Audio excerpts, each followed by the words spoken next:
Oba do I sleepwalk? Whenever kanganzuka. You understand? Like omuntu yali akogedde noga. Wow. Noga when namala what happened? Nazaako ki? Yeah. Nti bwe namala okuvuma nazaako embanga nimba Katonda mmaleo mweno kamera mwentunudde ebyo ebigambo kati nze nabyewulirira va mu bye bagamba nti gundi yagambye nabyewulirira nga biva olinga laidi okufiirako nagamba nze njagala nkisabule Omega mbaga tonnyuma no shut up you shut up nze bwe mbasisitukangako ne nkugamba naye gwe gatonyuma who are you to tell me what to wear ate n'ekirala basi si kye kintu kye nateekako nnyo essira anze alina okuleeta abantu yes twakiteekawo nti abaagadde okujja bajja but it's not something kye nayagala ofiirako nti ye banange basi weziri no because show yali eno nga njagala kumanya ekisooka amanyi gange wano gali gatya wagala yes were you happy? I'm very happy with the turn up? Yes, I'm very happy. What do you mean? Lugogo lijiddira anti labayo for kugenda okukola eyo show ekisooka promoter ali agitaddeyo n'agijjayo ngenda kutuuka waawo anti wulira nkunnyonnyole so ffe okulemezaayo eyo show ebeeyo management yange yayagala etuukirize nze kye nali nasaba ekirooto kyo yes kubanze nga tutandika okukola I told my management nziganzi my concert nandiyagadde bwe mba wakutegeka ebeere in any of the biggest venues in the country. Tuli ku The Truth Media, go subscribe, follow.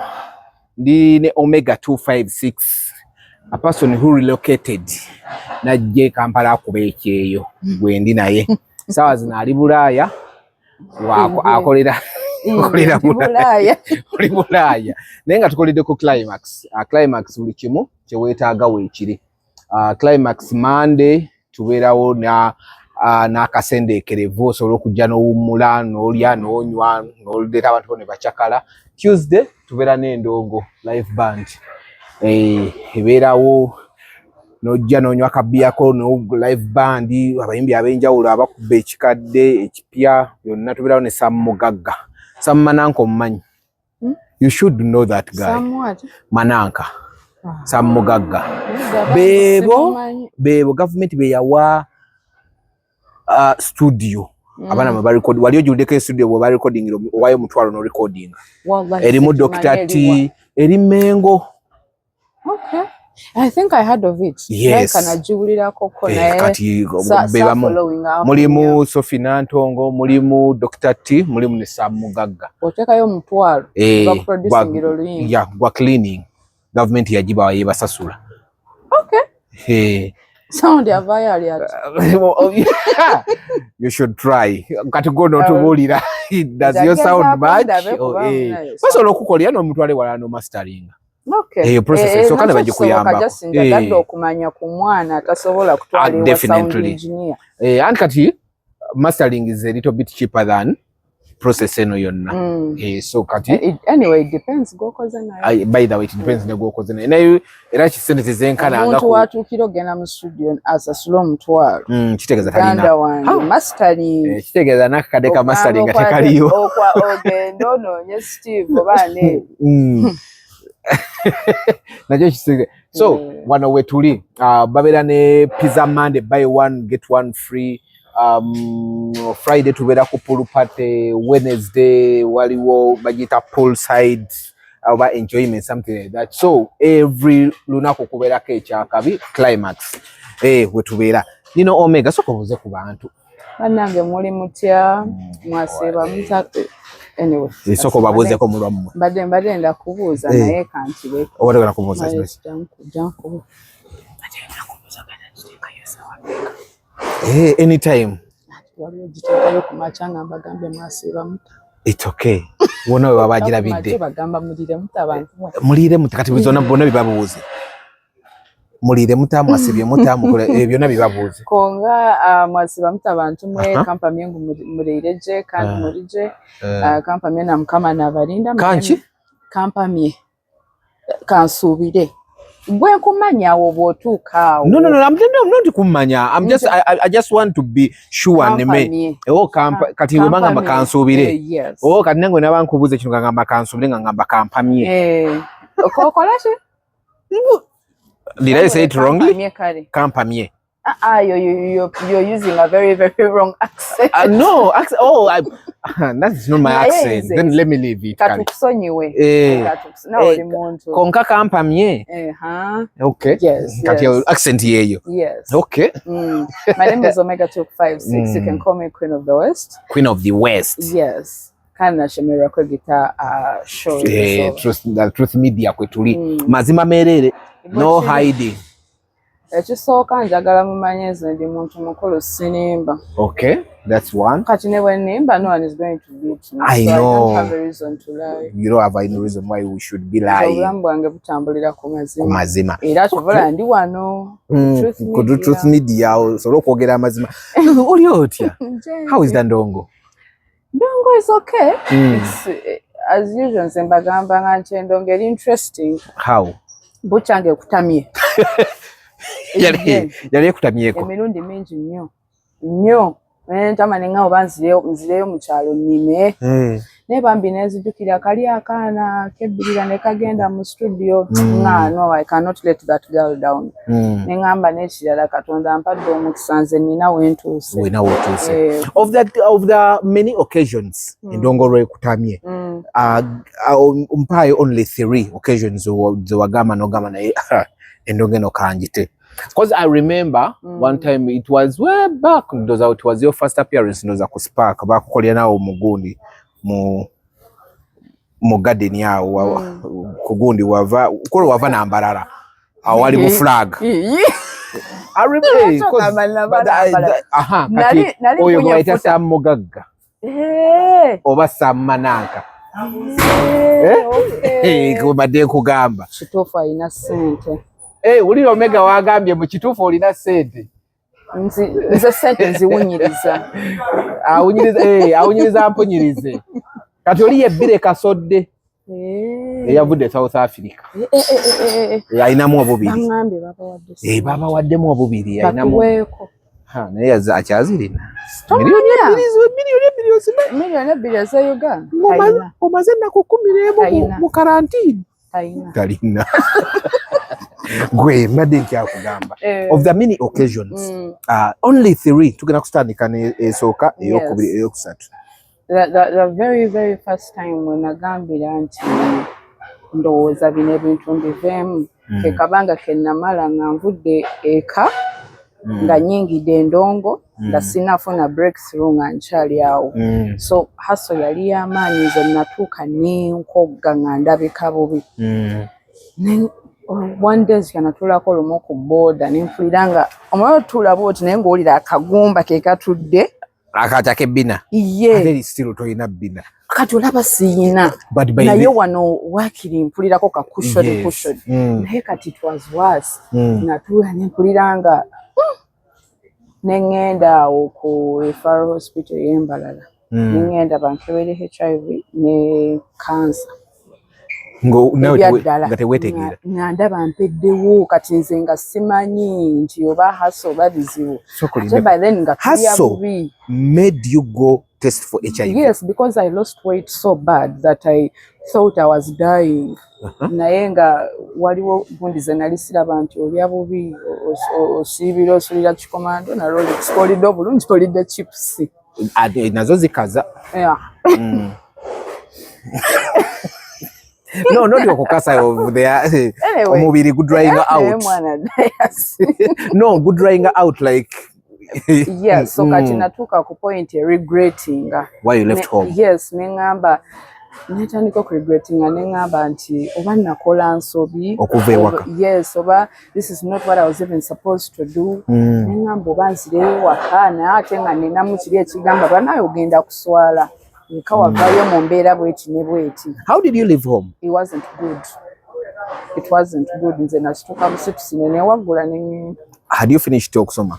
No, not really. Nalinde move back here senior 4. Senior 4?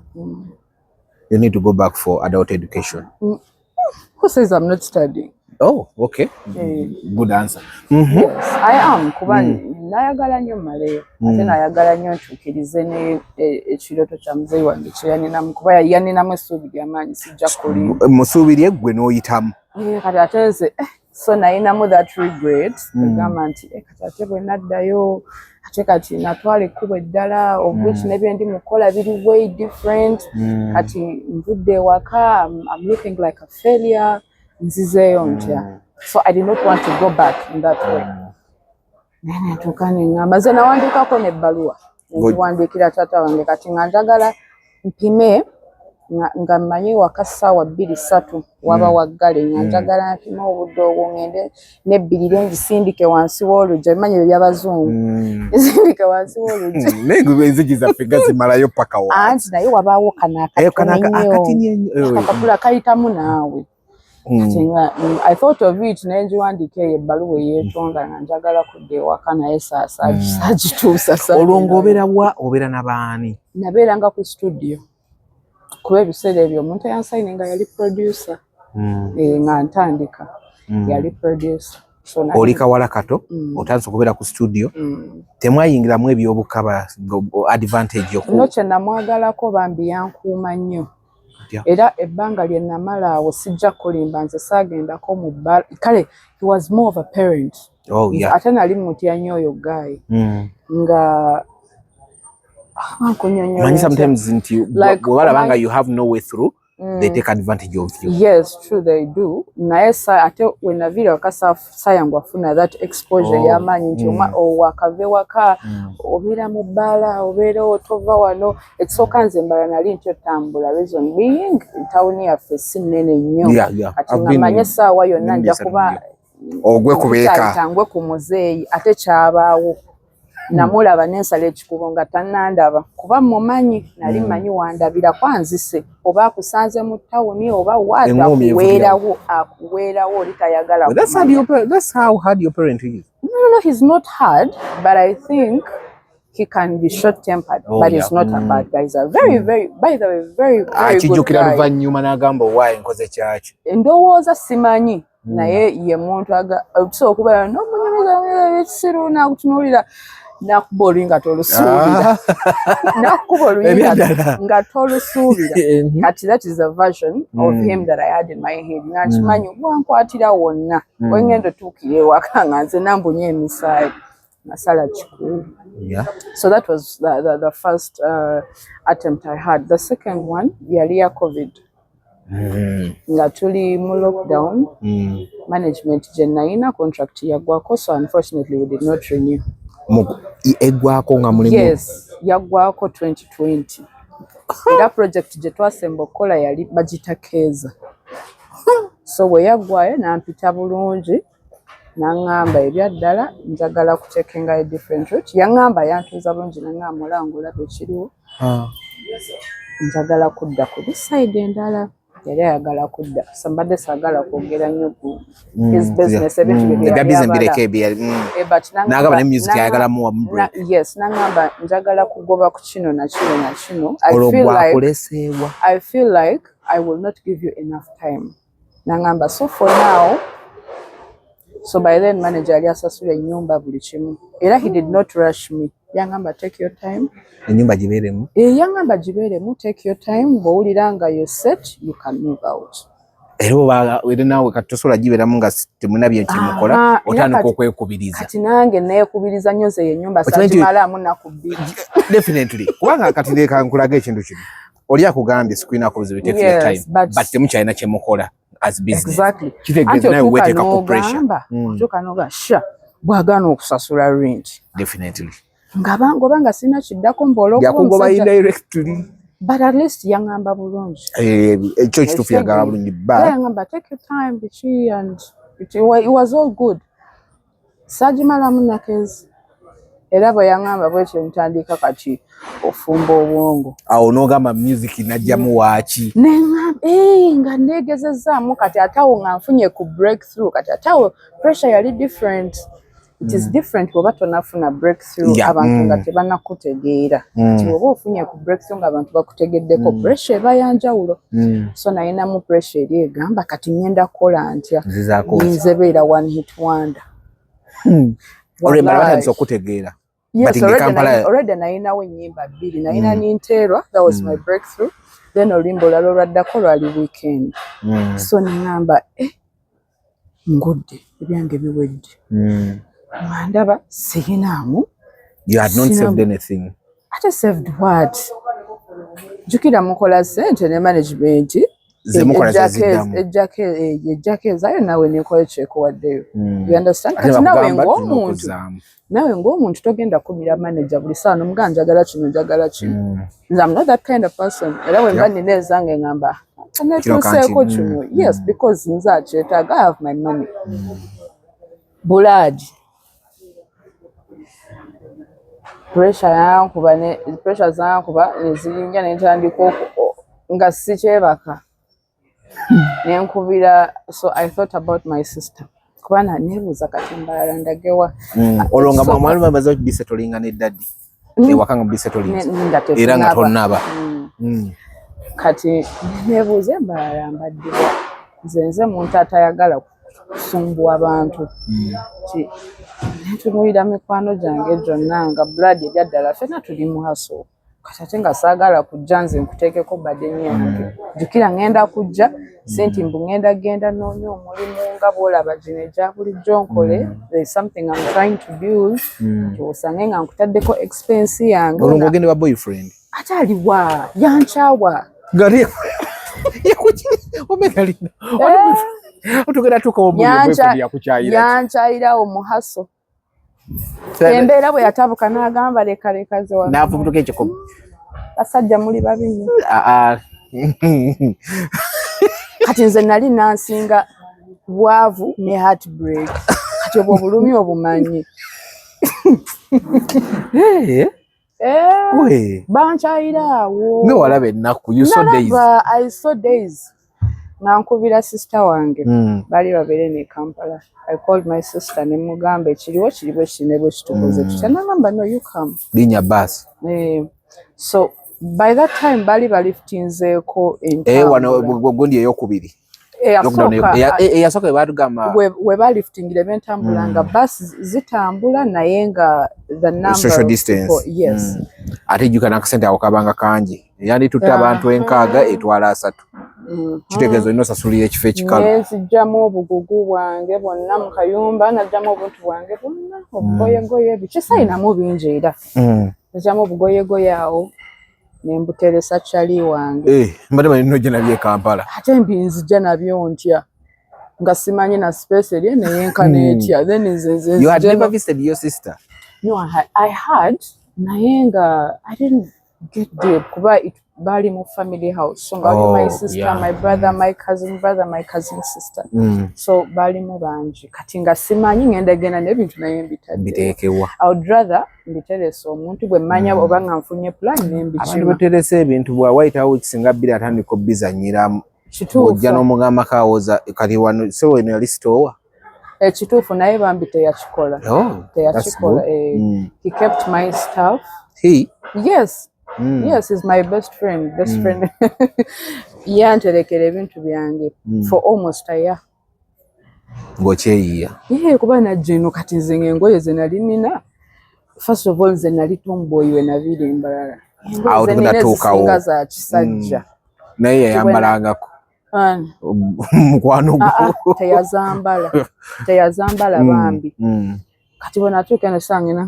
naye gwe ki ekyakutuukako because ate kati ye she's so feminine biki yeyanjigiza n'okukola enjala nze enjala zange zasooka okuzisiiga jewelry ki wazisiigira Kampala ye yazisasula ng'ekyo tokifaako ate kati nze no wonder boyfriend yadduka naye naawe ate mubeera mutugamba mwagala Natural beauty naye waliwo otuuka nogane natural beauty but my nails are not so ugly nezino extension zizo nasiize busiizi njala zange simbi nso munnange kati ate sente bwe zibuze nesikola lwala ng'omukazi omugoba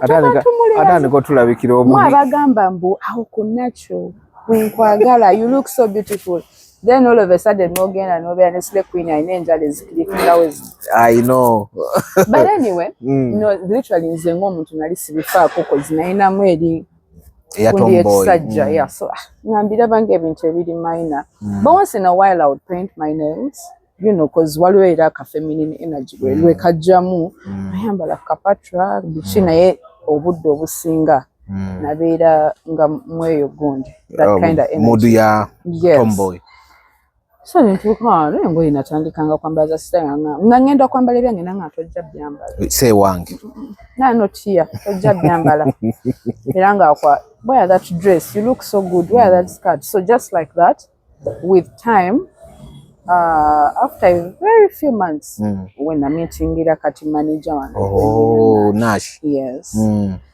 nanonyaka ne tumeetinga kati yako meeting atya Nash yampandikira I think he yampandikira ku Instagram but I didn't see the message. No.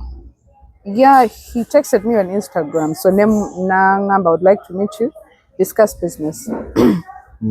Mubuuza business ki kati awo nawo nga neekyaye Nacho yajjira nali neekyaye nga bintamye in fact nali njagenda kuba kyeyonze singa kati siriiwo tabakolagana mu kiyumba nali ngenda mu kiyumba nga noonya plan eddako ate kati nze nfiire Uganda lwa Ndongo nali planning agenda kuba kyeyo so when he texted me nangamba I would like to meet you discuss business nembuuza what kind of business because yakugambira nti tukugera mu Ndongo no nebuuza like business kiti tuli mu lockdown was a business was a business nangamba muntu ayinza kuba ategeseeyo akabaga ke but if you want to book me it's not necessary nti tulina okumeeting we can have a phone call whatever and then nechigwa so nangamba I think your number is management staff.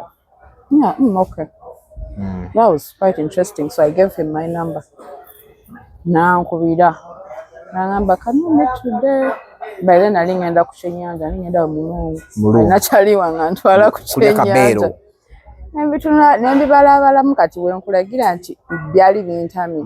Bwe yankubira balabala munengamba tujja genda Simanyi nabyo tugenda kwogera binza n'obutaba productive. Let's meet tomorrow. I'm busy today. Nenga tuli busy. Ngenda kuchenyanja nali nsobola postponing. Of course, kwenyanja tekina gye kiraga. Ngenda kuchenyanja nenga tomorrow is another day. So byali bintamye that's for sure. Nga kale nga mpulira bintamye the pressure and everything katwalo bafani ababera mu box Omega oludo tuwayo tukubanja yakapya kumanya abaana bali fane ne bwoba wakata enkera kubanja akapya mugamba so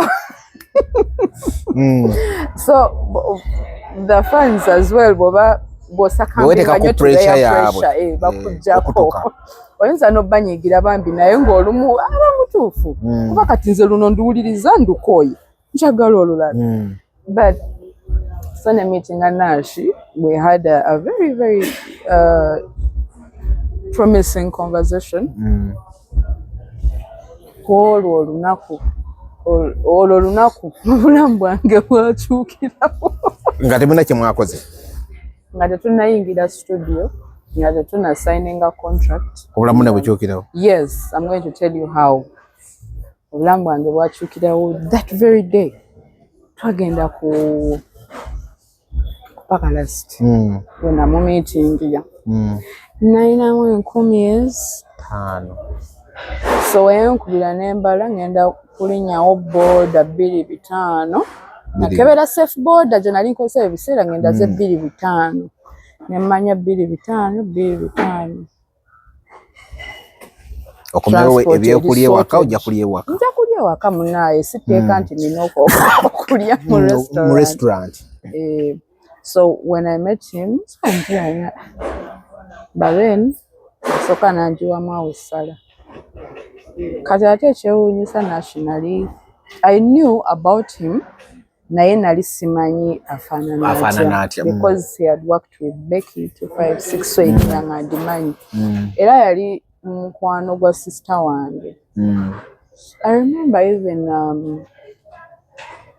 around 1918 nga sise bintu bikyantagaza. Nagambako sister yange nemugamba naye guy bw'aba kyaliwo lwaki tomugamba namumanejinga. But my sister is the kind of person that takes things lightly. So ndoza teyabifaako nnyo n'abireka nekifiiraawo. Kati ate surprisingly Nash also wanted to work with me. Era naye nga yamugambako. Era bwe namumitinga nambuza oli sister wa Mutali nemugamba yes. Okakasa bako Mutatu munchi. Yeah, that's funny. Naga kuzo imana. Namwandikako nga nkwagala nja kumitinga tukole business. So I think somehow Katonda ye yatugata out. So you were meant to work together. Yeah, definitely. Awa kuyiyemu essala. Anjiyemu essala. Ogamba ya Rabbi. Kati atamaze okunjiwamu essala. Salirirawo. Namugamba bali parking. Olikola otya? Nga njagala ditwala ewaka ndije ne sister wange kuba olumu ffenna twabanga mu maaso nga tetulina kiddako. Nemuga ampakingire. Nangamba ne sister wa bampakingire. Kati ate that is nothing. Bwe yali ansiibula tumaze okwogera buli kimu. Bwe yali ansiibula nakiyanjo kyayo. Osigaza 2,500. Yanjo kyayo emitwalo gyali 2,3. Transport. Ngamba saka ninga kisoboka ninga lindako buli abantu bagenda mu business meetings bavaayo bwe bati. Neninya board yanzize waka. Board yanzize. N'essala lya sister wo. N'essala lya ate ng'ogwokuse. Nedda nange nali mpakinze. Newa parking. Owa board olwantuusa ku gate ne mugamba keep the change. Owemmeka? Ku mutwalo. Sikulinga kongo. Wallahi. Sokolindeko. Ku mutwalo. Oli mwavu. Bakuwadde essala. Olwadde emmere nga ninamu ne ssente kwentandikira enkya. Nonga keep the change. Yeah, keep the change, bro. Ndaba obulamu bukyuse nenzisa ndowooza ko olunaku nafuna ne kaggulo ke nali simanyi. Nentuukayo nentuuka ewaka so neŋŋasisange nva ku miitinga Nash biki yagulidde n'emmere. Nash gwe mmanyi nti Nash wange gwe mmanyi ne mugaye. But still nga nange siri sure oba yeye. Anti lwa nsonga Nash oyo bw'omutunuulira ku bintu byakoze you expect to meet omuntu ali munene otujento oba you understand that's not the kind of person you expect to meet. Tuliokawo ndi mukugeya kati kati bwe nasooka ne mu meeting nesigalamu kaddawuta akagawo basiyeye ate ng'abaana abantu b'e Kampala bazibu wamuyaye w'e Kampala n'akukwabula nenga naye kati banzibeko kinina ki. That's the thoughts I had in my head until olunaku lwe nakakasa nti yeye yajja okunkima ewaka. Sisange namulaba naga gwokola ki wano? Kitegeeza yeye tuli ku right track. So that is how we started. Yeah, that's how you started working. So those are the 3 times you wanted to quit. No, those are 2 times. 2 times you wanted to quit. The third one. Katujira tuguleka. Nange gwe ngundi mu mutwe. Oguliwo. Ogwokusatu. Ngundi. See you tonight. Guliwo omulala ogwakugira. Tujira tuguleka. Ndi kuyita nkugambe. Nti bannaye. Nti kati ogwokusatu. Endongo ya guno. Endongo yali ensimbe. Wait. So you're relocating okujja Kampala. Is that time when sister wo yakwite todangayo? Odayo kubalabako. Nze kituufu. Okay. So zirayo nga nina business zirayo nga ngenda waka kubalabako biki. But it's not like ntinaddayo. Ate munaye nayagala okuddayo nga Kampala ekalo. Nyenzo yo manager namutabbira. Namola nso okugira mbeera eri nga gwe ne buyagala beera eno tubikwasagala nga ndaba Kampala simusobola. Nga kyolwaki ogamanga luli tomusobola? Already you've got a farm manager. Yes. Anti it was different. Kati with Nash is not the kind of manager aliagamba ngenda kusasulira ennyumba bichi no, it was different. Kati ate nange nga ninamu pressure nina obulamu bwe nali nalivinzeko emabega. I feel like I wanted to go back to that life nze nga ndaba ate nga n'ekirala Kampala was a new feeling for me. Nga kiringa woba n'ekifo ky'omanyidde kati bw'okivaamu emikwano si gye giri awo nti mingi. Kampala bwe mwali kubibye. You understand? So to me ndowooza just nali sinamanyira bulungi Kampala nga tamannyingira. Era nze banange singa omanya emirundi gye namutabbira nga mugamba kanzire mbalaga ate munaera kimuzibu nagamba nemukomaawo eyangamba okumanya twagenda nemba netunoonya ennyumba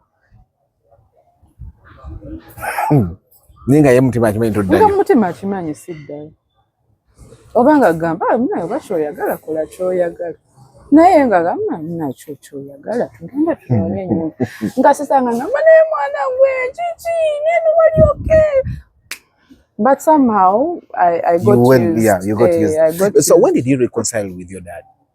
I reconciled in 2021. Nashe yantwala. Kuba twatera ngobera ne interviews. Like in the West. Yeah. Hatatenga sigenda waka, however nga mulimba.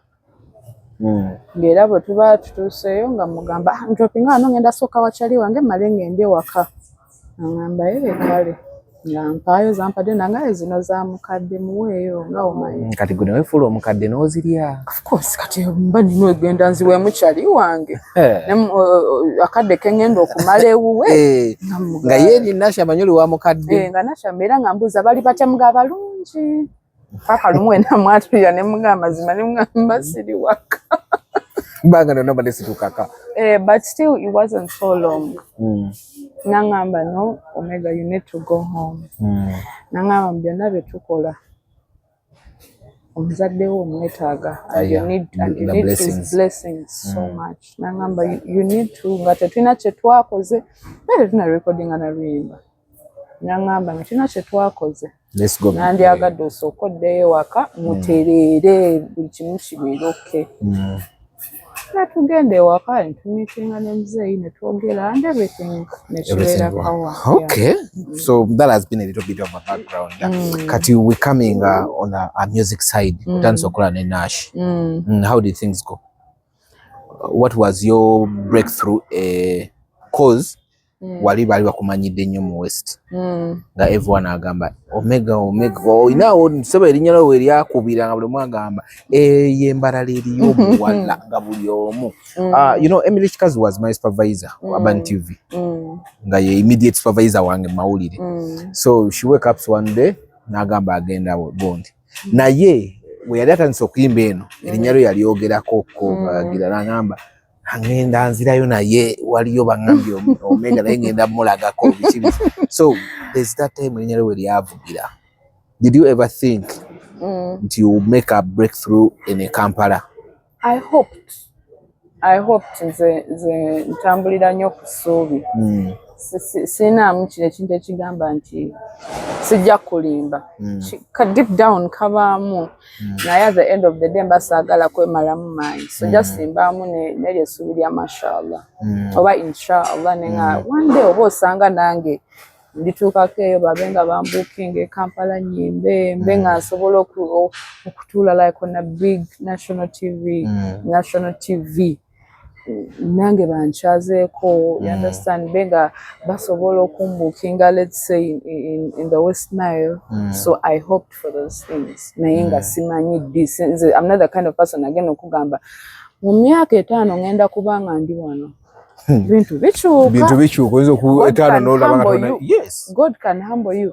So just nze kimbaamu ne ngamba nti tukoze tutya kantambule kambeere n'essuubi bwe kiriba kibaddewo well and good bwe kiriba tekibaddeewo then that was not meant for me. Okay. It's the same time Western there was controversies on you bagamba gwe tukolagana n'abantu bayimbi banneeri gwe weeraga they doing this toyagala kubeegattako.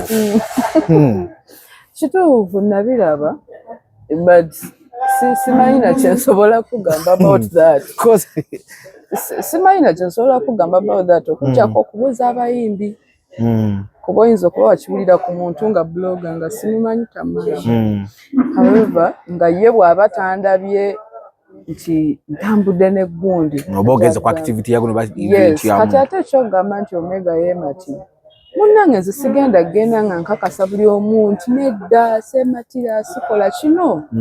You take that perspective of me. Kati gwe atuddeko nange oba aluddeko nange oba abaddeko nange gwamanya who the real Omega is. Abantu babikolanga ne bagende ne bakogerako ebintu. That takes me to my song higher lwe navudde okuta.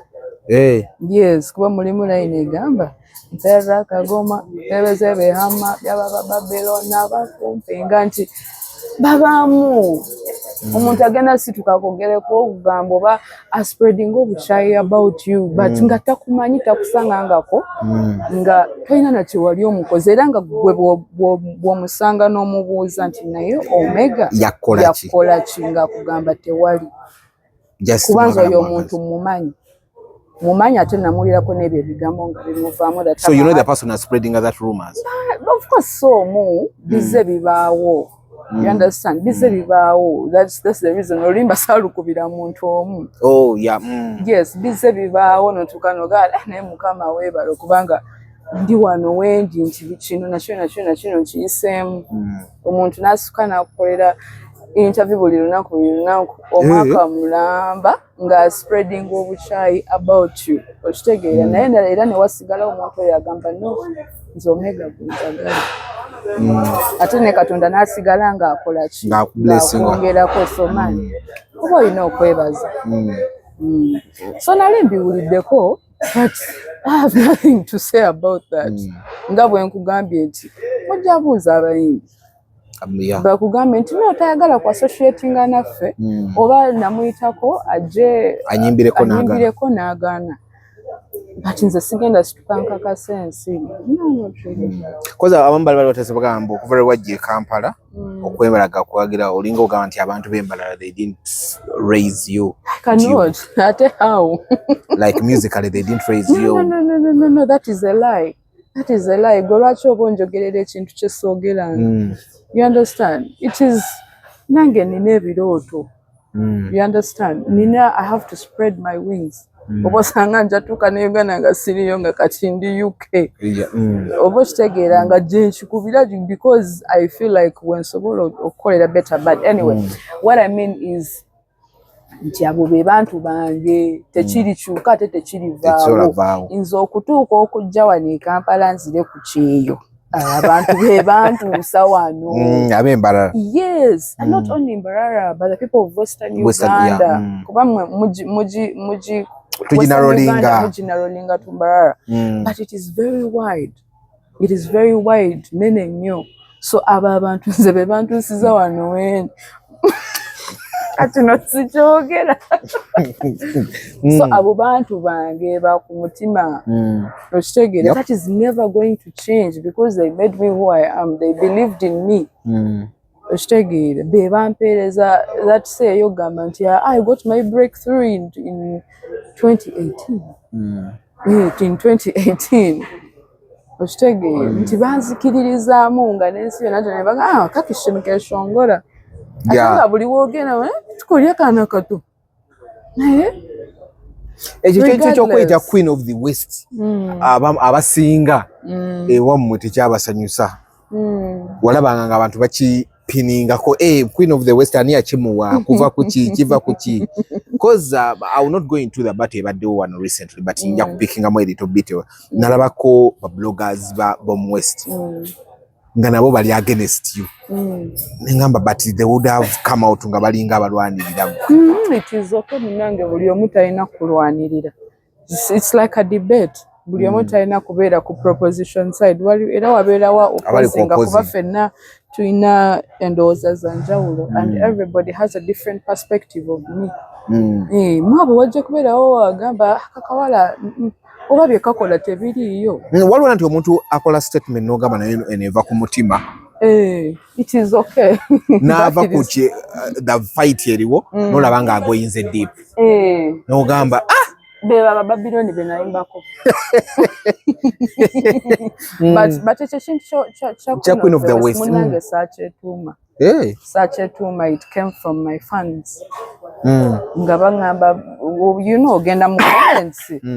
Mu comments ngolaba our queen bichi queen this queen that, I understand. So nange nengamba ye chiche nnyo. Nengamba tuina queen kama tuina Saka Free Boss tuina king of the east. Nange lwachi bas king saha nogamba. Nange kanega teko ka aka ate chegana Omega256. However, fetwanonya ate ka slogan yakanyuma kachibagamba queen for akati katuba designing ile yakanyuma mwashazira okunyeta queen, let me design something.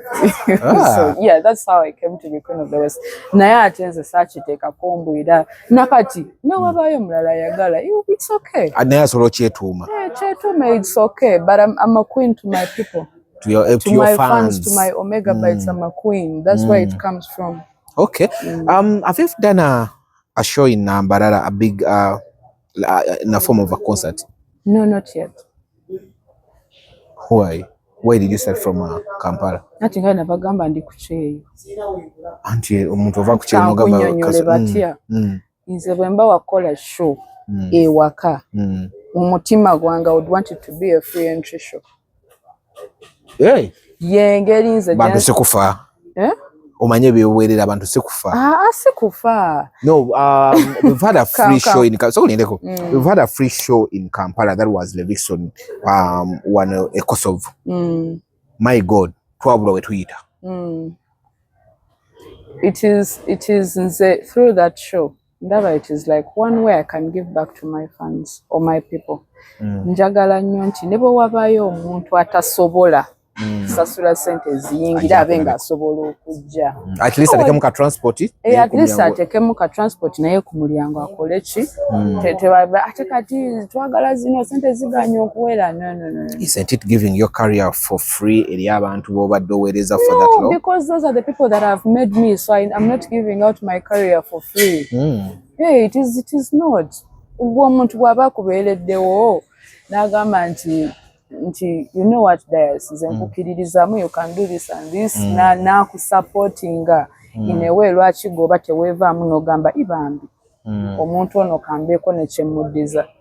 Siina maanyi gagamba nti ngenda tuuka ku buli faani wange. The only way you can meet them by free show bonna bajja. Yes, ate sijja kulimba nti nina sente nyingi nti buli gwe nabansanze mga mwana ankugulireyo lunch. Siziyina. But that's the only way I feel like I can do something.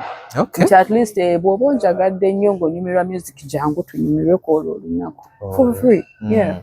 Then you doing a show in Kampala, wasn't it a wrong move? First of all, the region. Second of all, the place. Two, Bagama, the advertisement was not that good. Because we saw other artists never kola abangavu dembara never kola Kampala. We see buses coming. Kugulu bayali bus emu okwali omukyala yeyita mama Mami Deb. Obaye Mami Deb owembara. Yes. Actually yajja ne kuguni nayo Deborah. So ndoza yajja ne bus omuntu omu. Was it a wrong move for you? Sijja kulimba nti manyi bus mekeza ajja. Ate n'ekirala basi si kye kintu kye nateekako nnyo essira. Anza ino kuleta abantu. Yes, twakiteekawo. Nti abaagadde okujja bajja, but it's not something kye nayagala ofiirako. Nti banange basi weziri no, because show yali eno nga njagala kumanya ekisooka amanyi gange wano gali gatya. Wagala? Yes. Were you happy? I am very happy. With the turn up? Yes, I'm very happy. What do you mean? Lugogo lijiddira. Anti labayo for kugenda okukola eyo show ekisooka promoter ali agitaddeyo n'agijjayo. ngenda kutuuka waawo anti wulira nkunnyonnyole so ffe okulemezaayo yo sheebeeyo management yange yayagala etuukirize nze kye nali nasaba ekirooto kyo yes kubanze nga tutandika okukola I told my management njiganzi my concert nandiyagadde bwe mba wakutegeka ebeere in any of the biggest venues in the country era yayagala ekituukirize n'ekirala teyayagala muyimbi waayo kumumalamu maanyi oba bwe mba nkyogera okusigaza kiri yategeka sho n'agijjayo byagala ate nze nganze kyannuma nnyo by the way bwekubanga eyo show yasooka okubayo it was my first show like I'm so excited about it so nze nganze kyannuma nnyo kyandipresinga so my management tried so hard negamba it's okay if it is a show this year let there be a show this year oba batya you'll get your show. You'll agenda bow. You understand? Then naturally, it wasn't about proving a point. People saw it like you were trying to prove a point. To the fellow artist. No. First of all, the Sina would be proving a point to someone I don't compete with. You're in your own race. I am running my own race. Anti katika nkubulire daya sinze sawa zino and that's how it has always been for me. Nze nga Omega when I'm competing with myself because buli sawa manjagala mbe better than the Omega you saw last year. Nti muba the Omega that performed what twasenge gimba. Like I want to be better than that person. Nangamba nti wano nsobi nkoze ngikyuse wano kikyentereza ABC kati ate okugamba nti ntwala obudde nzire ku miyimbi gundi lwaki yafunye kano no ojjamu ettima mwana gwe n'obulogo because first of all omutima gutandika ozimba omutima gutandika ozimba okuvaako okuloga kankubuulire batya ekisooka tuli bantu tuli different katonda tu blessinga differently kakati nze Omega ngenda beera wano neeteeke ku muntu nga katonda yamusumuludde oli kumanyiga katonda olwanyisa webale nze ngende mu ssabo tekisoboka lwaki sinza ali awo lwaki sinza afunye kati gwe instead of focusing on yourself you're focusing on somebody else neke wandibadde wegattako ng'omuntu nekakola ki so nze ebyaddala I don't era I wasn't proving anything but ffe twagamba management yagamba nti omuyimbi waffe tetujja mumalamu maanyi if it is a show that she was supposed to get this year then let her get that show then bwebanga yali ajagala mu kifo bwe let's try tulabe nti ebaddemu ekyo ekifo then I think nekyakye twali twagala okugjawo kino ekyogamba nti bannange gundi yategeka wano bannange anyone can book a venue anywhere and have a show. Bajajinga gundi yategeka wano gwe tosobolawo it is just a venue anybody conspiracy ya Simanyi gundi ya so it is not sikyamaanyi no sijagamba nti in a way kisobola obeera ekyamanyi but yeah nti ogenze fine you fill the venue blah blah blah ofunye abantu then ate okugamba nti gundi yakola show erugogo oba where it's nothing and it is just a venue anybody can go there and anybody can go to Hotel Africana and have a show kati ate n'ekirala okumanya nti ffe twali tetulina kye tuproving bw'onoonyereza obulungi you'll find out ffe tetwagaba tickets zonna we didn't give out any single ticket eya free era buli muntu eyajjawo yajja nga muntu wange ate yasasula. Hold up. Yes. What are you insinuating? People give out tickets? Babitugamba nze nafunako abantu bangi abaŋŋamba naye Omega abantu bonna abasinga bagaba tickets nti tulina okugaba tickets waliwo abantu abo balina okujja basooke babeere waawo abantu babalabireko. Yes. Ziba za bwerere abaana bagaba ticket naawe what are you talking about? Njagalo jjo oteekeyo show awaawo ebigogo oba any big venue in this country bw'oli buli omuntu akugamba nti gabayo tickets yadde 1,000 ojja nkuba oluyi Bobo jeyo jenku wesente. Abaana bazigabaawo. Bazigaba. Naye waliwo yazigaba ne bagaanira okujja. Okitegeera kati nze nagwe manyi yazigaba yamaliriza yeevuma promota wampadde sawundi omufu. So nze kino nkikubuulira. Like we were not trying to prove anything. Era abantu abange bajja. Era buli muntu gw'olabaawo yasasula. Okitegeera. Kinize nigwo ojja kutula ogambe atanapuwazula omuganda wange nina abagagga bange abagula table. Nabalaba. Abagula table. Those are my biggest sponsors. Kubanza sign a sponsor. Yeah, you did have. Media ne safe border.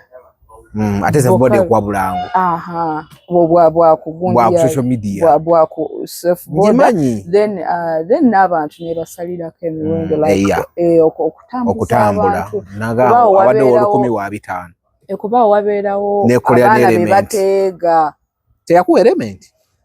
By the way, blood nkubanja element ya Calvin ngeta element. Calvin, I want my element.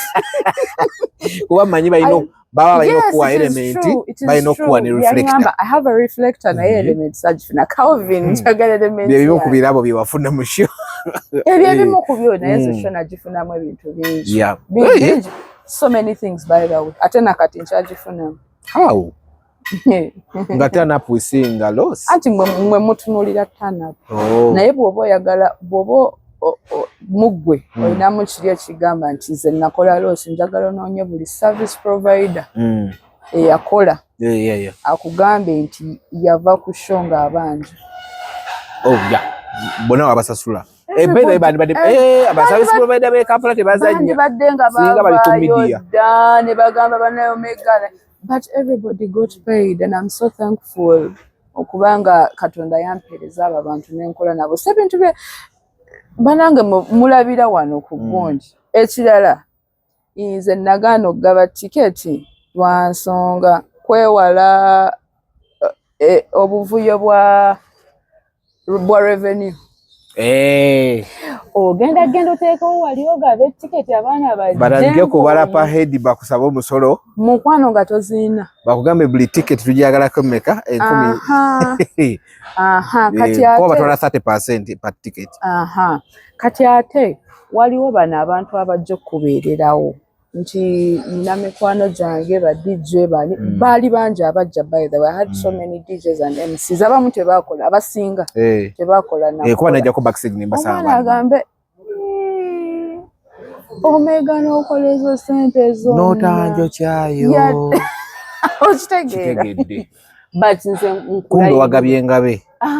So nze yodde lulusi mubeeramu. Yodde lulusi mubeeramu. Then in the first place you had to work with nobody. What really happened of falling out?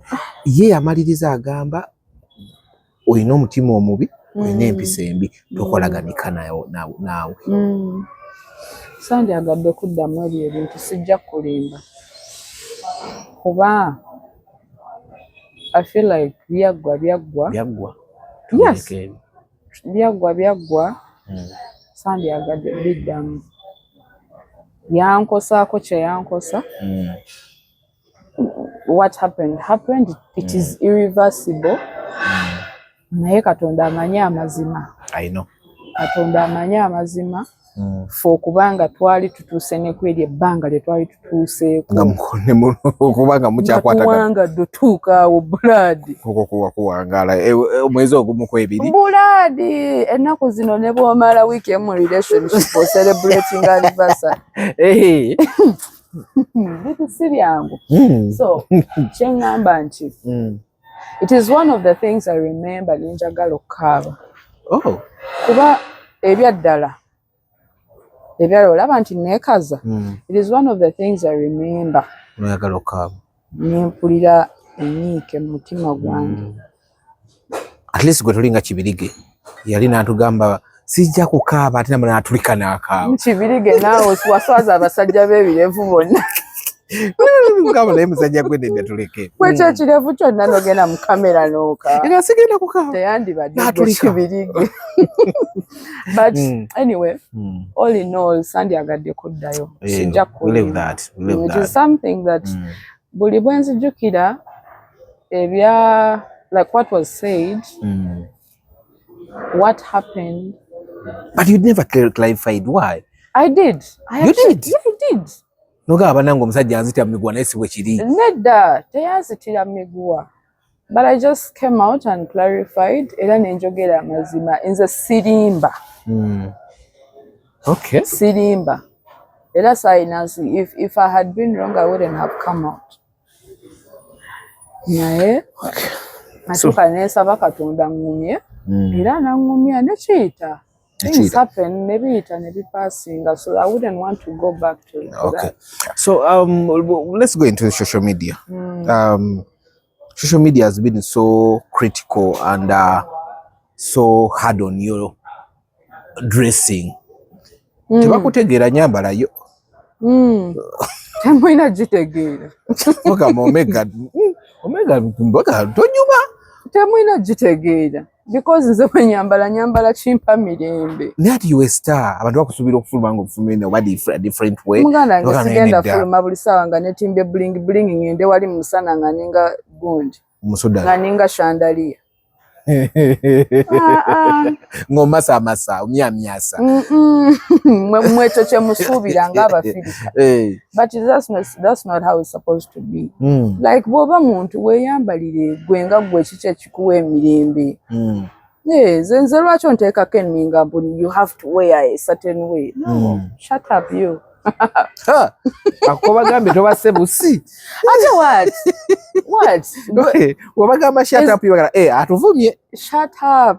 Nze bwe mbasisitukangako ne nkugamba naye gwe gatonyuma. Who are you to tell me what to wear? Who are you? Ngomuntu ko omuntu ngana yaba afani bange bagambye leero sinyumye kajuse munyama. Ne yanziza nnyo mwebale kumpabula naye nze nja kwambala ebimpa emirembe. Okay. Ejo kwambala bakuleke. Banaye mundabe bulabi. Ate mujja kunyiza nsijja ku stage nga nyambadde ddira. Mukwanto kikola. Kati kandi mundeke kati wano wendi kwebuulirira. Ne wano oli kwebuulirira. Iye. Nyanga banange. Tokuba muteete. Nze nandi kusabudde nenzija mu interview. Agaga tete gawe emirembe mwe temugagala naye temumanyi. Don't know the secret behind those dresses. Atobera muli boti nga weeyagala. Kati gwe bakukase yambala akantu oyambadde akantu kakujjeeko akabina bakukriticizing akabina kati ate lwaki oyambala agawala aganene kati bannange kiki kyokyo ate kati olaba omuntu alagewa in the life of mwabali mu limelight when you come into people's faces you cease to be you baku owninga munanga I am going to be me, nobody is going to own me. Yes, you listen to the music, enjoy the music, but you media, that is probably what you own. But me as a person, however, sijagamba nti kibi. Era kituufu nange waliwo nyambala manager nangamba tojja fuluma ngoyamba. Naye amanyi okwekwatiramu. Sigumuse ebi. Nanga nedda bonkwano. Togenda twogezaako. Ye toyina gy'olaga. Wali oplaninzeko outfit mu mutwe? Nobeera awo n'ogamba enkya ninayo interview nedda yasina. Ndowooza nsabule kino. Kati obuzibu ebujjira nti obeera waka ng'oba osibye olina by'okola weekooyedde tolina gaddamu kati kandabe kino kati kankubire stylist olumu omunoonyeza abuze. Tolingala obunana ebintu obyekolera. You don't have a helper. No, I don't. I do everything myself. Gwe sente yo naawe toyawukana na sente yo olabika. Ekisooka kambabuulire nze abakozi bannema kuba abakozi bantraumatizing ng'omuntu. So I don't have a maid. However, I have somebody gwe ngamba nti leero wekiba kiganya I'll call somebody nemugamba help me clean oba njolezaako. Tulina omuyimbi abacapamu wamulaba? Nwaja atete yachapako omukozi. Ati basumbuwa. Yabapa. Ngoro omukozi akwegezaamu. So nze ng'omuntu literally abakozi bannema si bantu bange. Okay. Naye tekinema wansi ne wailo okubira omukyala ne mugaja ngu nongo. Kalero biganye yango onyikwate mukowa. Kati ogenda no planning outfit n'ogamba okusinziira ku kye nnina mu mutwe. Ekyo. Basse. Ogendo fulube ewe. Ngengato ya cowboy sikati eri manager nagamba ndaye munda. Manager eza sigumuse ebi nanga gwe ngowulira otusse. Ndaba kati ate waliwo lobolaba ng'obasse waliwo naye lwopulaninga outfit n'olabanga kibuzeemu naye siina budde manager naga ku budde bw'otalina kanyongereko obulala ddeyo bufune kizoke nvuga Subaru ddayo kyusi kwegala ebya fashion byakusobako naate tebyansobaako nnyo nsinga bangi abataayaya ina bw'osinga siri bubi then we still on social media bolo social media we yatukanga ekuvuga speed social media yali ekukosezzaakoko social media tenvugangako speed n'otuuka n'olabanga buli wamu gwaliwo onayogera kino onaleeta katuni eno onaleeta biki tekigwe ng'omuntu tekikunyigaamuko waliwo ebintu byolaba waliwo I think we byatandikira kale omuntu ng'ayogera olamulabuuzanga who is this person nga tomukeberako ku profile anti nga simumanyi like ne bwokebera profile but you don't abamu know tebateekayo zaabwe you don't know who this person is nga ne bwaba yatudde wano yayogera tomumanyi twali tumumiitinzeeko ne muyisa in a certain way kati what is wrong with this person but at the end of the day social media tenvuga speed tekutwala nkomu depression nagezaako kirwana because at the end of the day buli omu alina ebizibu bye ojja kujja wano onkolera akantu onvuma osule enjala nze nga nina lumonde ki ekiriwo so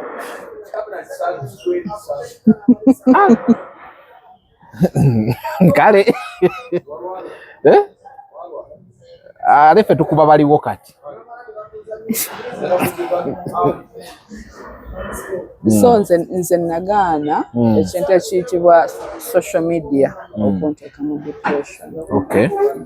Ekwegezezaamu naye tekusobola yanneegezezaamu sigumu sebiri neleero lonna akateeka yeyinza okunneegezaamu neleero esosa kwegezaamu nze ngenneegezezaamu social media naye ntonagaano kikkiriza something that is not real omuntu nze gwe sirabyeko nti dayas onvumya ekintu n'ekinama tomuwa budde. What event has ever happened on social media n'ogamba naye God what's up what's wrong about me ng'abaana bakuleetera ku social media n'ogamba naye what's wrong nyingi just kale two nyingi. I'm not going to say what events but I'm going to say scenarios where osanga omuntu ng'akutuulidde mu kamera n'ayogera n'adescribinga Omega nawe n'otuuka n'ogamba bwe namala okukola ekyo nakola ki you understand sorry omuntu nawe n'oleeka okwebuuza azaani like n'ogamba do I have like a clone somewhere egenda nekola bino ebintu nga simanyi oba do I sleepwalk whenever nzuka you understand like omuntu yali akogeddeko ekyo noga wow noga bwe namala awo what happened nazaako ki nti bwe namala okuvuma nazaako ki nakusanga wa you understand like that so those are the scenarios ngomuntu tomumanyi tomulabangako you've never banji by the way surprising nga simumanyi simulabangako tamanyi n'ennamba ye sigifunanga neyange tagiina neno tayogerangako naawe tatulangako nti oba one on one toba yali akunoonyezaako naga eva naye Omega naye omwana naakutulira mu kamera day in day out naakubabula tukanoga why is this nigga obsessed with me oba akunoonya agamba kati ono okumufuna kamuyite wano waliwo omuntu eyakikolako but ate teyamanya nti he attacked me the wrong way when I started working with my management abasinga balowooza bagaba ssente kati oli n'alowooza because someone will attack you ngalowooza ogenda munonye mugambe munange lekera tukoze tuti bw'oba onvumya envuma you've made an enemy ate nze bwe mba mulabe I'm not going to pretend I am not a pretender ekyo kyo nkiyimba ne mu nnyimba zange I have got no pretense if you've made an enemy, it's okay, let us be. You've decided to be an enemy. Sina chenali nkukoza ate mba nkunoonyeza tewali. It is okay then. Okay. Guy yabikolako. Yabikolako nanvuma mwaka ku mwaka ndooza nga alaba tetumunoonya. Era twaliko n'omuntu omu n'amukubira. The time I had the show. N'amukubira. Kuba bangamba ono omuntu wandimunoonyeza ne muga oyo omuntu nedda sijja munoonya. Bune bwabanga yampisawo nga yagenda okundeetera akakadde k'abantu sijja munoonya. Because this person azenga nwana. Like azenga agezaako okukwata akatono keneekoleddewo akateeka wansi akatono kenzijjamu ak'okulya ayagala akamalewo. So why should I look for this person now? Nambuuza mwali, have you ever had like a collision oba ne muyomba? Nimugaazi by the way omuntu sogerangako naye. Nangamba olimba nti byaddala namukubira nga wendi. Namugaawo n'omuwala waggwani. Aga tewali n'agamba naye njagala nsabule show ye kuva lwetandise paka the end. Era n'akikola. Kati ye takimanyi nti nkimanyi. Nagamba njagala nsabule show ye. Takusabula olwanti oba ino mimbi omulala gwa wagira ati. Era namubuuza oyo omuwala yakukola ki? Nagamba tewali. Gana amazima ng'ogera nti akatonda ndi mukyala musiraamu ndi mukazi mukulu sirimba. Wallahi ndayira ntunudde mu kamera bwe mbanga nnimba. Katonda mmalewo mweno kamera mwentunudde. Ebyo ebigambo kati nze nabyewulirira. Va mu bye bagamba nti gundi yagambye. Nabyewulirira nga biva mu kamwa. Okufiirako. N'agamba nze njagala nkisabule. Kuva lwagitaddeyo paka weewedde. Namubuuza naye n'omuntu yakola kinamugaa tewali. Kati oyo omuntu oba ogenda kuzzaako. Otamute. Aba yamalirira. So beebo otuuka okuba oluyimba ng'ensi tekitegeera. But nga gwe olina ebintu by'oyiseemu like nze eno industry sijja kulimba njirabyemu abantu ababi. Oba tesitinzeeko. Baate bangi. N'abalungi mwebali. Naye nze mweno business mwensinza okulabira abantu ababi. Ababi ddala. Music alimu ettima. It's a story for another day. Ettima lijjudde mu music. Eddogo tonalifunako? Eddogo eryo ndihulira. Naye sinaba. Wakalaba bulabi ku mpisa mbi. Anti kati olaba n'eddogo eryo. Waliwo omuntu okulaga empisa embi n'olabira ddala ng'ono teyeetaaga yingira ssabo. Olwedde omutima gwe kuliko essabo. Essabo yalizimba ku mutima. Olwedde essabo liri ku mutima kati noga, oh really, I think this is the witchcraft they talk about. You understand? Togenda linda muntu yingira ssabo anyenye ensaasi. Yep. Okay. So nga sinatuuka ku gundi incidence ya yogende London. Some time back you had a clash ne ba foot soldier. Ojijukira. Wavaayo wena Kyagulanyi came out n'ayogera Air principal nga namwetondera lwaki tetubyesonyiwe. Nagiraba we nali nangamba kati wano wayingira alagawo weebale onzijukizza nze abaana bandeetera nentuusa ekiseera nga nkyofuluma kati ate olunaku lwe baateekayo eyo interview but I wasn't attacking Kyagulanyi. Nze nali awulira I'm not defending myself but I'm explaining this. Okay. But nali nzira mu kyeya yogera and one or the other nali nkifunye bubi. Yes, nakulaba kati nze munnange enjogera yange eri arrogant. Era ekyo kyo mujja kunsonyiwa n'abanjagala nkimanyi baŋŋumirayo nga bwingi. Nange I try so hard to sound good but olumu kigaana the mukiga in me comes out. Era nze nina incidences where my managers wangamba naye naawe kakkana oba ze sister wange tuba tunyumya nangamba nkwesonyiwe ne mmanya ndabika njogedde bubi ndabika mpiseewo the kakiga in your is kafuna we kayita ate kali strong bwe buzibu kati wa foot soldier jukira nali wane city sinaza nali mbalala wake muganda ngeze lumu nagendako mu ddwaliro nga ndi mulwadde nendaba omwana nga ali mu jazze yali alagawo situula nagamba situula bwankuba oluyi Ngayabe bwamaze jazz. Anti ze nali manyi t-shirt ya Nuupu. Kwa hiyo sawa anti buli kyolaba oba okyekengera. Jukira nabo ba red. Kati nze olwalaba bwenti red natunula eri. Nagira ba interview n'ngamba. Ne mugamba ntuuse ndi wano ku reception nteekaayo katikati. Nga sisobola. So yefia je nafuna kati ate obuzibu bwatuukawo that night. I had a performance question. It was my first performance. Ate abana babeera awo. Kati muganda wange. Twali awo Makona najja n'agamba bagitaddeyo. Naye kye batukola nina ebyange bibiri. Naakufeera comparison. Nze nali ntidde olinya ku stage. But surprisingly, the night went on very well. Actually, it is one of the next verses. The bali basinze okunfuwa. Baba mwalimu abadize bali twabiga. One of the nice bali basinze okunfuwa sente nyingi. Naye nga nali nyimba netegereza bwenti. Wola birolinga gira bwati. Ngagira bwati echupa. Naye surprise. Naye nali attacking because first of all just silly political. You had it wrongly. Yes, I had it wrong. The interpretation abantu buli omu yagifuna lulwe era abantu bangi baagira. Kati ate later ngeno kulaba abali bagize ne bakoma. Ate ne caption je bakozesa ne bagamba Omega256. Kati ne bwemba nze nzija nvuma buvumi. Blast wachimanyi.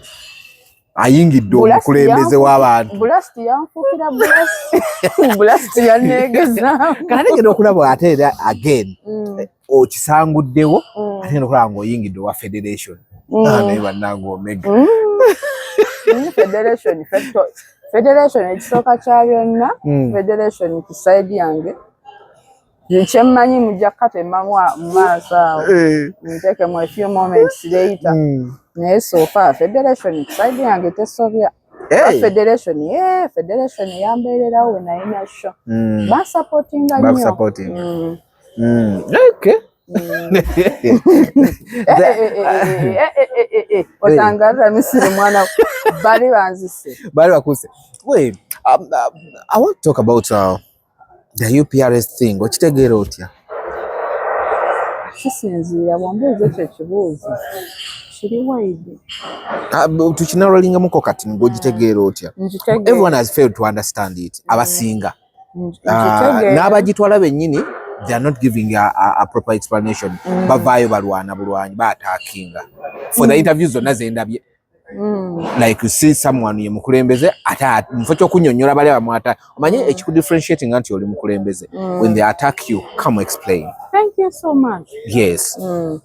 Kati nza UPRS eyo sijja bagamba bingi kuba waliwo omuntu ajja beereyo nga nzikiririzaamu mulimbe. Agenda egere ebitakwatagana batukube babiri. But what I understand about UPRS nti collecting royalties from our music. Let's say olimba lubadde nga luzannya wano kale from the airplays that you get. Sente ze bakuwa. You understand? Do you concur with the money? Do you concur with the money? With the money? They were distributing as bafuna. Kati gwe gusoose okufuna. Wafunyeeyo. Nafunayo. Nobeera contented? Ate kati munnange. Music wena wamuregisterinze.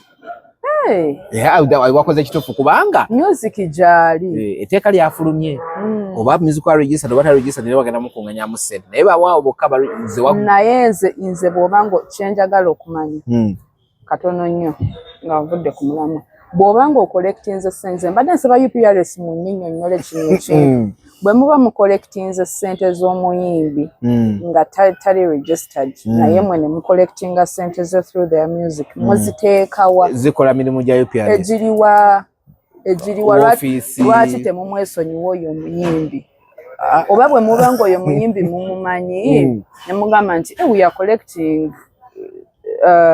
Omega's music. Nero nimba ya registering. Why don't you look for Omega no mugamba twasolozayo sente bwezi tuina protocol bweti ABC. Ago ino banoonya. Ate lwaki then nange music wange muleke mwesonyiwe temumunoonya temumusoloza. Omulimu gwabwe kusoloza. Bwe musoloza mumpe. Anti waruje batuba kwe wachi kati waregister. Kati ate lwachi muba muzisoloza nga sa registering. Ati bobu limu kwa music yenna. No. Ah buli mu ali confused. Sagala mutubbe.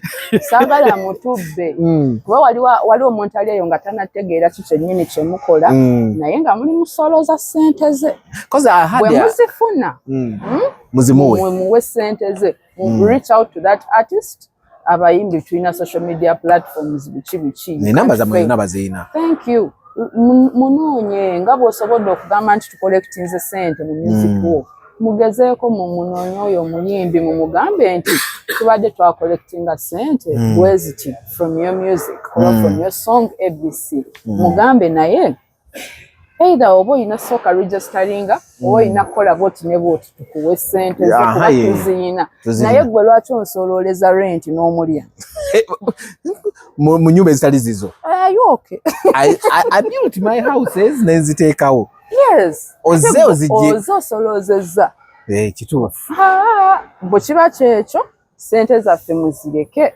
Nalabira edikezo ng'agamba omanyi ebyo PRS mbitadde binemye otegeera nange. Ezo naawe onkoze bubi. Yagamba banaye bangabe ba milioni 2 nawe gwe neesize. Be confusing. Kuba batugamba yasinga ofuna sente nyingi yali audit tebayogera naye ffe twakola research tumanya yali Africa yafuna milioni 3 ne milioni 3 naye wali abasembayo ofuna enkunga bo basinga airplay. I don't know. Kati abasembayo ofuna sente etono bafuna 2,000. The other year Karo andi bazi kutera ku simu nga tomanyi ozisanga ku simu yo. Karo kasita abaali awo atudde waka. Nalabine space dana nga yogera baba batudde waka. Nga musooke mutukubire batubanja amasimu ojaziteekako kwasa ezitwale. Kwasa nno nga bakuteddeko mmeka. Karo kasita aba atudde waka nga 138 ziri ku simu. Mama nyabo. Karo mwamubba. Nga music ekyo kanazanya. Karo mwamu. Bakuleeta okwetamya music nogana nayo manyika mute. Ati nze byaddala kenzo teyandibadde gwe. Nze kino kyogera kuteekamu ekitiibwa kyo kyonna oli presidential advisor oli mukulembeze teyandibadde gwe. Kuba gwe neesize. Kale wapata bitegeera ajja kulimbe. Mwena mubitegere mu ntegeera yammwe. Bwe salinge music. At least avaayo nayogera amazima n'ebintu ebituuse mwana. Kati nga yoyo yasigadde okutunyonyola. Wabula ate nalaba agamba koba oli muyimbi munene tujja kukulwana. Engamba kati awo tonyonyodde. Tujja balwana. Kasita president yagamba tujja kukulwana. Nenganda awo tonyonyodde. Anyway, out of veil. You had to go perform. Yes. UK. UGFIS. That's Jobs Link. Yeah. Jobs Link yali akutwala. I was told go omu ku bayimbi abasookera ddala ofuna visa. Yali amanga da fast. Naye nafuna. Wafuna. Time etuuka banki esooka egenda. Wali oli ku zero balance? Era naye wali tuserite wandigirye. Kuba na kati okugenda n'okutagenda kyekimu. Ekyannuma ebimu ku byannuma nti of course nali neesonza okugendako UK. It was your first time again or first time? Yes, it was my first time to go. So stamp noji joking. I was kind of excited okugenda. N'obwo obukoko bw'omunyama bw'omunyonyi. Obukoko obutana bakula. Beef chicken. Wali yagala wasubwa okulya bwannuma. Buli kimu lojja kirya. Because I was excited. Wali omazeeko flight yongo oli mutoyi. Buli bwenninye ennyonyi sibulwa kulya. Beef chicken. Beef chicken? Chicken katambula bulali. So you failed to go perform where you're supposed to go perform? No, I didn't fail. However, management yange ine ebintu bye yali yateeseganya n'omutegesi.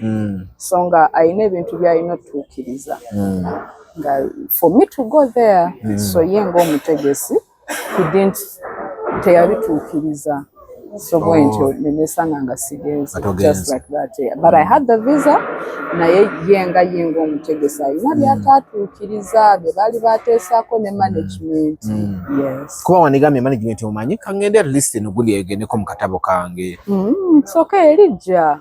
Maybe obosanga that wasn't my time to go. Toli kugundi bajita airplane chi excitement. No, it's not even about the excitement. Now maybe this thing is not for me. Like it wasn't my time to go. Or if it is going to UK, one day. Kadipos tuambadiza. Terwa chigomanye mirimu gye twafiirwa. Nga buli omwalo wozo ogenda. Kati omuntu akubira n'omugamba korona kusiriwo. Kati ate oyinza okumbukinga jukira tutambula like 2 days before the show. Kati ogenda okumbukinga either mwezi ennaku oba eziddako. Era sisa akwata. By the way, 2 days before ku lunaku ne 2 days okudda. There's almost a week away food. Almost a week. Ebe food kati noga. Okay. No gamba kosigane yebana refundable kosigane stop one nja kwogerera ne management yebana refundable ne wali ku receipt kabako goods once sold not really teri kuza balance olemeddwa gwamanyi kwa sababu natone yagana. Okay mbadde sikimanyi nali manyi wasigala munyumya ku kisaawe. No, the stab was meeting angako. So since the number. Chukana abagenderi nabo balance. Sawe nyayo kata ngende yo kola. Ne balance bamufuna nabagenda. Ndozo lava. Tugenda okulaba abalinye ku stage ye oli ayimbi olimba lumwadduseeko. Ne kasita wakiri bagenda ne fenna ne tuta disappointing abantu abali bazze. No era bali disappointing kuba omuyimbi olimba lumunga osanga buli majja Omega nga inolimba lwakwagalako. I know. I know it is so hurting. Kale nga tuvudde nambu mbyokwasamaye. Kyekyanumamu because wabayo omuntu we yagamba I want to come and see Omega. Ate nga baliyo because abamu bali batuwandikira. Someone is going to reach out to you on Instagram. I can't wait to see you. I can't wait to see you. I'm excited to see you. Which is so it hurts in a way. Natuvudde ku byenkoko tukanoga naye bambi omuntu wange yateekayo ssente ate na postinga nenanga nemulaga nti nzija sonze ekivulo kirangidde bwereere togenze oli eri afunye abantu kale katugambe nalangira deposit deposit yakola omulimu gwayo because that's what I was supposed to do naye kati at the end of the day ate kati omuntu oli tajja kitegeera nti obuzibu avaana jaga olaba Omega yatulimba teyajja ane kati singa kyasigala kuggwe wekanga gwatagenze and others oba ne performing oba ne watabawo banigambye gwe naye ogenda okulaba nti n'omutegesi we yavaayo okwogera yagamba bintu byamutagalako munnange olumu kisolo tuukawo era nga you're the only artist gwe bategese era nze bintu bya shombi manyi n'omutegesi simunenye bintu bikutabukako kusaawa esembayo otukagamba bannayo notukanoga mwana nkoze ntyanga ebintu bya relationship binoona ebintu bya relationship tata yangamba abasajja bookya aba atugamba abakazi be bookya n'abasajja bookya kati obeerawo otyo gwe lwaki ofaayo ku ngeri gyembaawo olina okumanya nti weegatta teweegatta